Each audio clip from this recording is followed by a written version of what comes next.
The cell door groaned like an old beast as it slid open for the last time. Jamal West stepped out of Fulton Correctional in a faded state-issued shirt and pants 2 sizes too big. The air hit different.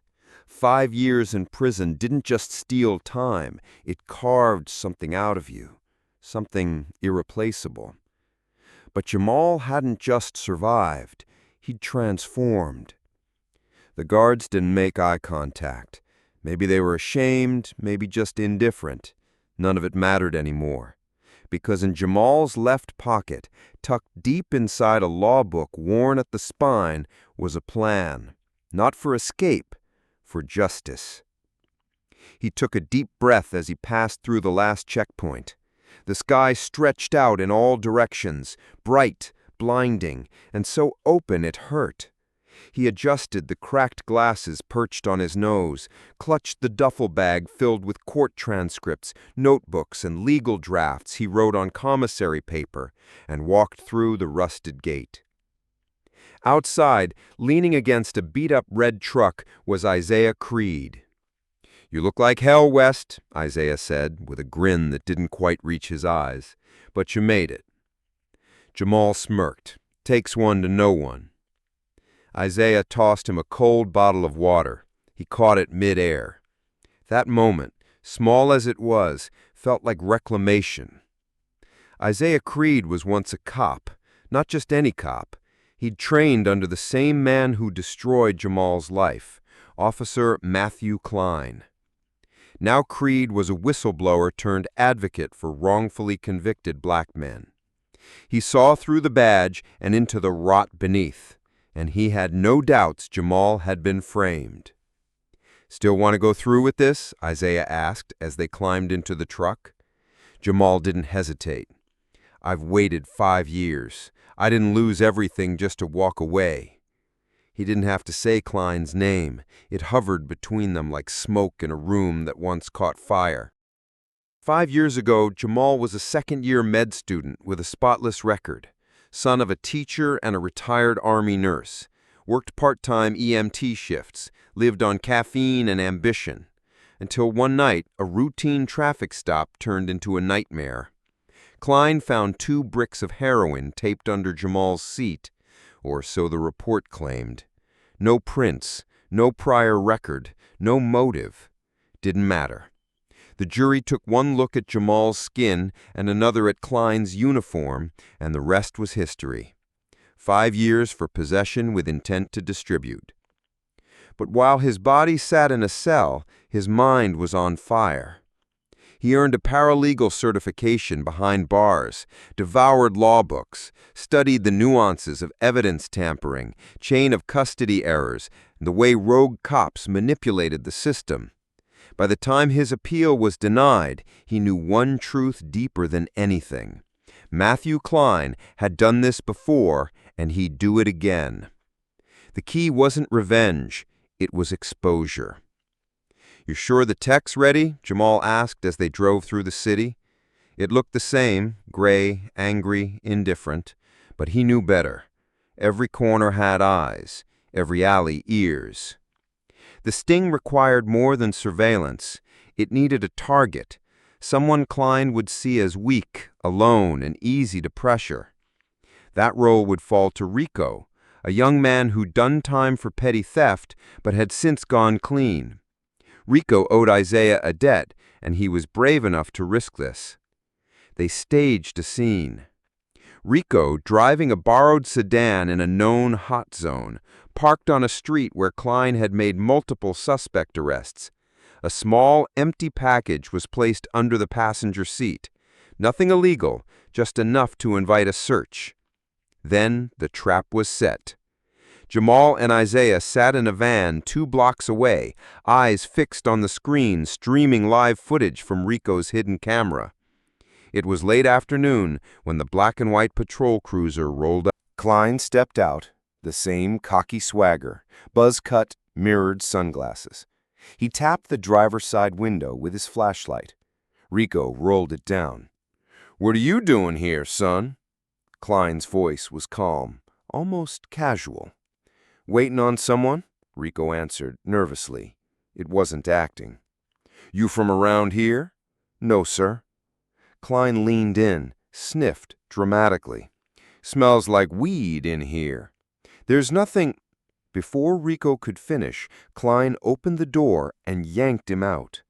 Isaiah hit record. Jamal leaned in, heart hammering. They watched as Klein searched the vehicle. Then, without hesitation, he reached into his vest pocket and slipped something beneath the passenger seat. "There it is," Isaiah muttered. "Same move." Klein pulled it out theatrically. "Well, well, what do we have here?" Rico started to panic. "That's not mine. Don't lie to me, punk. You know how this works." Jamal's voice was ice. "We've got him." Isaiah pressed a button. A second camera, angled from the telephone pole across the street, zoomed in. It caught Klein's hand, the package, the plant. Then, the real kicker. Isaiah flipped to a third feed. Inside the police car, another camera, installed by a friend in the department still loyal to Isaiah. It showed Klein's pre-recorded notes. He'd written the bust before it happened, time-stamped. He didn't know it yet, but Matthew Klein had just destroyed himself. 2 days later, Jamal stood in a small conference room inside the legal aid building. He wore a tailored suit borrowed from Isaiah. The lights were hot. The microphones were live. The press had been invited, but not warned. "I'm not here today to talk about injustice," Jamal began. "I'm here to show you what it looks like when it wears a badge." He held up a tablet. Behind him, a large monitor lit up. The footage rolled. Gasps, murmurs, reporters scribbling furiously. He played every angle, the plant, the speech, the smug smirk on Klein's face as he called in the "find," the live timestamp from the dashboard cam. By the time Jamal finished, the room was dead silence. Then the questions came. Who else had Klein arrested? How long had this gone on? Would charges be filed? Jamal looked directly into the camera. "I was framed by a badge, but I won't be the last unless something changes today." The story exploded, local, then national. Klein was suspended within 24 hours. A federal probe opened. Former defendants began filing appeals. It wasn't just one case, it was a pattern, a legacy of corruption. But Jamal wasn't done yet. He was just getting started. The courtroom was packed, not just with press and prosecutors, but with the ghosts of every man Klein had wronged.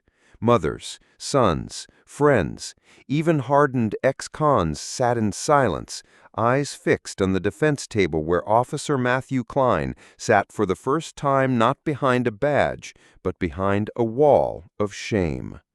He looked smaller now, not physically, but spiritually. Gone was the bravado, the cocky smirk. Now he was just another man praying for the system he once abused to save him. It wouldn't. Jamal sat in the gallery, not as a victim, but as co-counsel. With a special waiver from the bar and supervised by Isaiah's legal team, he'd been allowed to assist on the case as part of an innocence project. The irony wasn't lost on anyone, especially not Klein, because now the man he framed would help send him away. It had taken months to get there. After the press conference, the city had no choice but to act.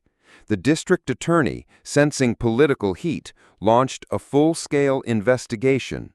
Over 50 past arrests by Klein were re-examined. 19 were overturned. 8 lawsuits were filed. The feds moved in. But what cracked the whole case wide open wasn't the footage, it was the ledgers. Klein, arrogant and methodical, kept notebooks hidden in his garage. Tucked inside a hollowed-out stereo speaker, Isaiah and Rico, now working with Jamal full-time, found records. Pages of names, amounts, locations. a racketeering and extortion racket. He'd bust low-level offenders, plant evidence, and then offer deals through a network of shady lawyers. Either they paid or they served time. In some cases, families paid thousands to avoid prosecution. In others, people like Jamal were simply used as trophies, innocent, gifted, visible, perfect to pin. The notebooks sealed it. When the feds raided his home, Klein had the nerve to say it was all fabricated, a setup. But the cameras didn't lie. The timestamps didn't lie. And Jamal West certainly didn't lie. During the trial, Jamal testified, not just about the day he was framed, but about the days that followed, the nights he cried in a prison bunk too small for a man with dreams as big as his, the days he watched his mother die of cancer while he sat helpless behind bars, the rage, the resolve, the studying, the rebirth. He didn't cry on the stand. He didn't raise his voice. But the silence in that courtroom, when he paused between words, spoke louder than any gavel ever could. The defense tried to paint Klein as a decorated officer under stress, said he was overwhelmed by crime rates, that he bent the rules to make the streets safer. Jamal stood again and asked, "Safer for who?" And the jury looked down. When the verdict came in, it wasn't a celebration. It was a cleansing. Guilty on all counts. Racketeering, evidence tampering, perjury, conspiracy to violate civil rights. 25 years. The day Klein was sentenced, Jamal stepped outside the courthouse and was met by a small crowd. Former inmates, journalists, law students, a woman whose son had nearly been framed but got away, a man who'd lost a job, a scholarship, a future because of a single false report. They didn't cheer. They stood, nodded, and held signs that read, "Justice doesn't expire," framed but not forgotten, and one that simply said, "Jamal was right." He walked past them without a word, head high. In the months that followed, Jamal's life changed. He was officially accepted into law school, full scholarship. The footage from the sting operation had gone viral, used in national lectures about legal ethics and police corruption. Universities begged him to speak. Foundations offered grants, but he said no to most, because he wasn't done. With Isaiah and Rico, Jamal launched Project Redemption, a legal initiative focused on exposing wrongful convictions, especially those caused by corrupt officers. They partnered with civil rights lawyers, ex-cops, data analysts, and even tech firms to track arrest patterns, identify high-risk officers, and fight back against systemic rot. Jamal didn't want revenge anymore. He wanted revolution.